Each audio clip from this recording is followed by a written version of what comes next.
Exercise 3.5 में आपको बताना है मूल किसी भी द्विघात समीकरण की। आपको कोई द्विघात समीकरण दी जाए ax² plus bx plus c। द्विघात समीकरण का मान मतलब दो मान आएंगे इसके, ठीक है।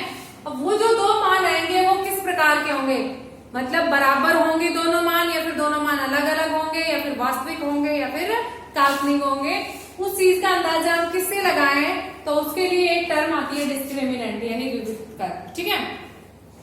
श्रीधराचार्य फॉर्मूले में हमने पढ़ा था x बराबर क्या होता है minus B plus minus under root B square minus 4ac upon 2a, ठीक है। अब जो ये अंडर रूट के अंदर जो मान आता है उस पर निर्भर करता है किसी भी द्विघात समीकरण के मूलों की प्रकृति, और इसी मान को हमने क्या कह दिया, विविधकर बी स्क्वायर माइनस 4ac। तीन कंडीशन हो सकती है किसी भी नंबर के लिए, या तो वो नंबर क्या हो धनात्मक हो यानी बी स्क्वायर माइनस 4ac बराबर क्या हो ग्रेटर देन 0, ठीक है। ग्रेटर देन 0 का मतलब 0 से बड़ा हो, ठीक है। दूसरी कंडीशन क्या आ सकती है आपके पास कि बी स्क्वायर माइनस 4ac किसके बराबर हो 0 के बराबर हो। और तीसरी और लास्ट कंडीशन क्या है कि बी स्क्वायर माइनस 4ac का मान क्या हो लेस देन 0, ठीक है। यानी कोई भी नंबर दे रखा है वो नंबर या तो धनात्मक हो सकता है या ऋणात्मक हो सकता है या फिर 0 के बराबर हो सकता है, ठीक है। इसको भी हम सॉल्व करते हैं तो एक नंबर ही तो आता है, x का मान कोई एक नंबर ही तो आता है, ठीक है। अब ये मान अगर 0 से बड़ा हो तो मूल कैसे होंगे, पहली बात तो वो वास्तविक होंगे,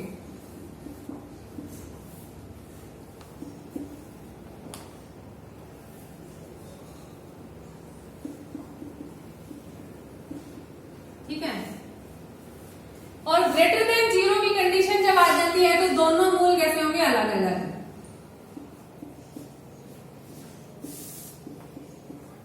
यानी कि दोनों के मान बराबर नहीं होंगे, ठीक है, दोनों मूल अलग अलग। दूसरी condition B square minus 4ac बराबर 0, इस कंडीशन में भी मूल कैसे होंगे वास्तविक होंगे। वास्तविक मूल का मतलब ये है कि ये जो अंडर रूट के अंदर मान जो आ रहा है वो पहली बात ग्रेटर देन 0 का मतलब धनात्मक आ रहा है वो ये मान, तो वास्तविक मूल, ठीक है।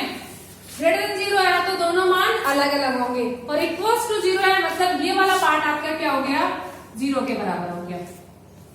किसी भी संख्या को में 0 जोड़े या घटाए कोई फर्क नहीं पड़ता, आपके पास x का मान क्या आ जाएगा minus B plus minus 0 upon 2a, यानी कि क्या है माइनस बी अपॉन 2a, और x में द्विघात समीकरण है तो दोनों मान क्या आएंगे माइनस बी अपॉन 2a, ठीक है। तो इस कंडीशन में हम क्या कह सकते हैं दोनों मूल बराबर होंगे,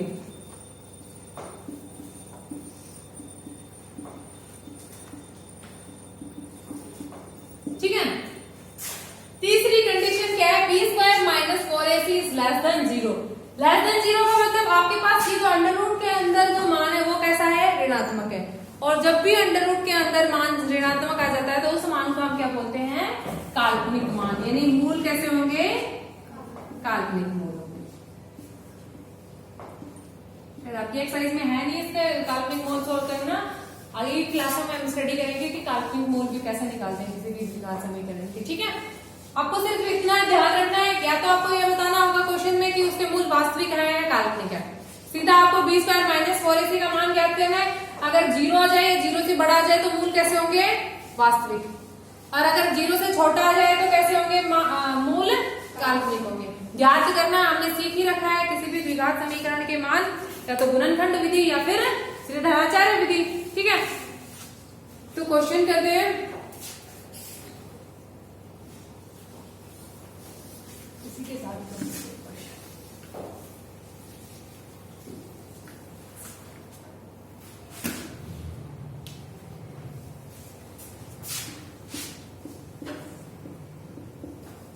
ये आपको एक द्विघात समीकरण दी है और इसके मूल आपको पहली चीज तो ये बताना कि मूल वास्तविक है या काल्पनिक है, ठीक है।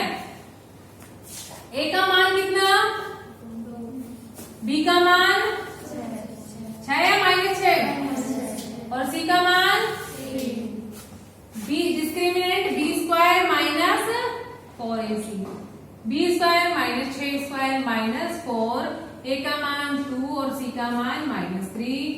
6 तो 6 से मल्टीप्लाई किया 36, 4 दूनी 12, 36। कौन सा ये वाला? -6 गुणा -6, 6 को 6 से मल्टीप्लाई किया 36, माइनस माइनस कितना आ गया?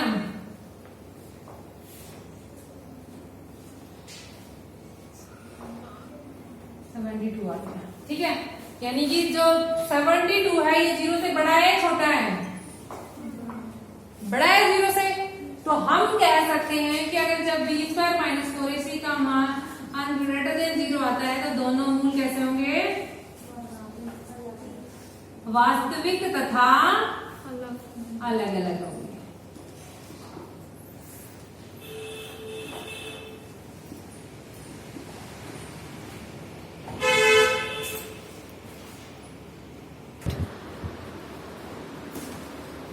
सेकेंड क्वेश्चन में पार्ट फर्स्ट है kx into x minus 2 plus 6।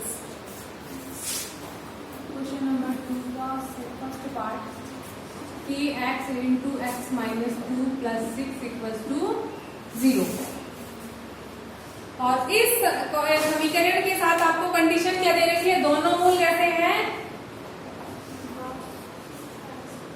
वास्तविक भी है और दूसरी तथा बराबर। अच्छा, अभी हमने क्या पढ़ा था कि वास्तविक और बराबर की कंडीशन क्या आती है? एक ही कंडीशन होती है कि जो डिस्क्रिमिनेंट है वो किसके बराबर होगा? 0 के बराबर। ये वाला मान किसके बराबर? 0 के बराबर। अब आते हैं हम समीकरण के ऊपर।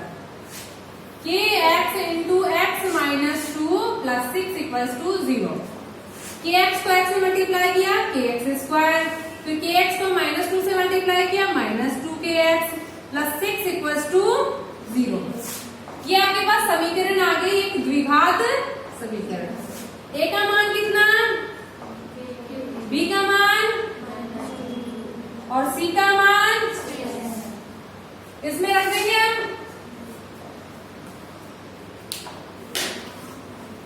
एक b स्क्वायर मतलब आपको -2k का स्क्वायर, ठीक है, -4। ए का मान क्या?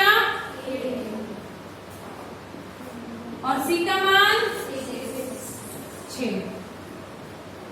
-2k का होल स्क्वायर मीन्स आपके पास 2 गुणा 2 4 k स्क्वायर, 6 चौक बराबर, कुछ कॉमन आ रहा है? 4 भी तो कॉमन आ रहा है। इधर से 4 कॉमन लिया, k कॉमन लिया तो 8k बच जाएगा माइनस। 24 को डिवाइड करेंगे तो कितनी बार? और k कॉमन आ गया तो 6 ही बचेगा माइनस। या दो संख्याओं के गुणनफल 0 के बराबर, पहला 0 के बराबर और दूसरा 0 के बराबर। 4k इक्वल्स टू 0 और 6 minus k equals k minus 6 equals to 0। यानी कि इससे k बराबर 0/4 का मतलब, और दूसरा मान k का कितना है? k बराबर 6। कंडीशन आपको दी गई थी कि दोनों मूल वास्तविक तथा बराबर थे। हमने कंडीशन लगाई, आपको सिंपल क्वाड्रेटिक नहीं दे रखा था, क्वाड्रेटिक को थोड़ा सा चेंज करके दे रखा था, मल्टीप्लाई किया, ये क्वाड्रेटिक आ गया आपके पास। ठीक है, अब इस क्वाड्रेटिक में ए बी सी के मान, एक्स स्क्वायर का गुणांक a, एक्स का गुणांक b और c अचर पद, b square minus 4ac minus 2k का square minus 4ac equals to 0। Solve किया इसको, ठीक है, k के 2 मान आ गए, 0 हमें लेना ही नहीं है, और दूसरा मान क्या आ गया? k आ गया। ठीक है, अगर k का मान 0 लेंगे तो वापस किससे? इधर 0 लिया, इस पूरी से मल्टीप्लाई किया, वापस 0 हो गया, और प्लस 6, 0 प्लस 6 कितना था? 6 बराबर 0 कभी होता है? नहीं होता। तो k का मान 0 तो हमें लेना नहीं है। दूसरा मान क्या आ गया आपके पास? 6 आ गया। ये